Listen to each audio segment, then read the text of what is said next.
of Arkansas. Senator Cotton, thank you for being here. Before we start, thank you for your kindness, your generosity around the recent loss of my dad. I really appreciate it, sir. Yeah, sure thing, okay, Harris. We'll move and to this. Congratulations to you for the new show as well. Thank you very much. We'll move to this. So there's obviously a signaling that there is some unraveling of the former President Trump's legacy points through all of these executive orders and actions, 17 yesterday, another 10 today. What is your message to a Biden administration back? And what message do you think they're sending? Harris, every new president signs some executive orders in their first few days in office, but I think the scale of Joe Biden's executive orders and the impact they have on Americans is pretty stark. The president preached unity from the inaugural stand, and then in the Oval Office, he signed executive orders on immigration that would stop construction of the border wall and give work permits to millions of illegal aliens in our country, putting American workers last, putting foreigners first. He ended the Keystone Pipeline and rejoined the Paris Climate Accord. That's going to cost tens of thousands of jobs of workers who are in the pipelaying industry or the energy industry, simply because the Democratic Party disfavors those kinds of jobs. He ended the travel ban on countries like Syria, not because we can all of a sudden vet Syrians coming into this country to make sure they're not a threat or make sure that they don't carry the coronavirus, but because, again, the Democrats wanted to signal their virtue that they're going to reverse everything Donald Trump did, regardless of its impact on the American people. This is a bad way to start the administration. You know, what you're doing is you're also challenging that idea that you keep in place President Trump's Title 42 to keep people out of the country until we can do all that vetting. And that's specifically per the pandemic. It will be interesting to see if Democrats and the president listen to that. Politico's playbook headline this morning, I don't know if you've seen it, but here it is. Democrats caught flat-footed by total control of Washington. It goes on to say, quote, Democrats are pressing pause on the president's COVID relief package because Biden is, as one person called it, bipartisan curious, i.e., he wants to try to win over Republicans first to the chagrin of many senior Democrats eager to move quickly, end quote. What do you make of all of that, Senator? Well, I think in particular in responding to the coronavirus and its economic impact, we should try to have bipartisan cooperation.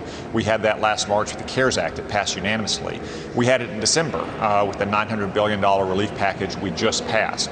Now, I tend to think we should allow that relief package to start to work as vaccines get distributed more effectively. We're up to over 900,000 vaccinations on average every day. As the weather starts to get warmer, as winter proceeds, we should see if that package works. Now, if the administration comes to Congress and say, for instance, they need a certain amount of money to help accelerate vaccine distribution through our states and local governments, I'd entertain that. But I don't think that we should move forward with a huge budget that would really just fulfill a lot of longstanding Democratic wishes, not specifically address the needs that the American people have because of this once-in-a-century pandemic. You know, it did catch my eye that they were surprised, caught flat-footed, if that's at all true, when they knew that they were running two runoffs against Republicans in Georgia. I mean, did they not believe they could possibly win? What does that say going forward? Isn't everybody supposed to prepare to win? Well, you'd think so, Harris. The Democrats don't let me in on their strategy meetings, but the American people can't afford for us to be flat-footed. You know, if you look at some of these states in particular are having real troubles with their vaccine distribution, in part because they've made it overly complicated and overly centralized. You know, if you look at what we've done in Arkansas, over 230 local pharmacies are now distributing the vaccine, and that's ramping up effectively. Or what's happened in West Virginia, where they really just went on a simple age-based approach and went to places where people are normally going to their day-to-day routines, local pharmacies or high schools and elementary schools where people are used to going. That's what we need to do, is to help people get the vaccine where they go about their normal lives on a simple and objective basis, almost entirely by age. We don't need the kind of overly complicated schemes that some of the states have been developing. Now, fortunately, we're getting ahead of those problems. We are up to about 900,000 vaccinations every single day, which is basically where Joe Biden said that he hoped to get over the next 100 days. Let's hope that we can continue the forward progress we've seen over the last few weeks. Amen. Yeah, because, I mean, in some states it looks like cat's yarn. I mean, in New Jersey, they're running out. It's okay, we'll move on. Joe Biden made fighting the coronavirus pandemic, as you've been talking about, Senator, the main staple of his campaign. However, many have noticed that Biden and other high-level officials at his own inauguration were failing to socially distance. Even wearing their masks was at times optional or not correct. the way they were doing it when they were within 6 feet of others. Look, there was a lot of hugging going on, and these were not necessarily people who shared bubbles. And the word that pops to mind is hypocrisy. Right or wrong?